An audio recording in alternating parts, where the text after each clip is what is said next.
继续来关心危机学院传出不当管教的事件。在新竹市有一个囡仔甲同学冤家，这主任煞是家揪去外口，佮家车祸倒。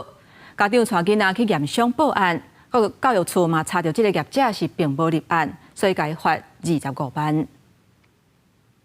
为监视器影像穿感色衫的班主任，甲学生囡仔拖出教室，那一摆甲囡仔摔倒伫涂骹。另外一段影片还有好亲像甲电严棍的行为。代志发生伫新竹市东区一间儿童医院，家长是讲家己囡仔较敖生气，毋过真想要学行棋，所以才会去这间医院报名上课。无想到煞还看到真心碎的画面。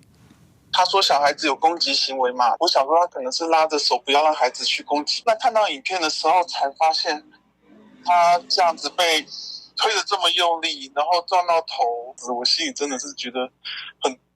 震惊。这个妈妈控诉囡仔伫医院甲其他的同学冤家，医院主任出面处理的方式，竟然是甲囡仔摔倒伫涂骹，致使伊的头给弄掉，头皮红个肿，身躯嘛有真侪所在乌青。家长看到是惊一个，佫真毋甘，除了带囡仔去验伤，目前家长嘛已经到警局去报案。这个老师在处理已经是过当了，推摔之后还有掐脖子的动作，那其实他身上充满了很多的乌青。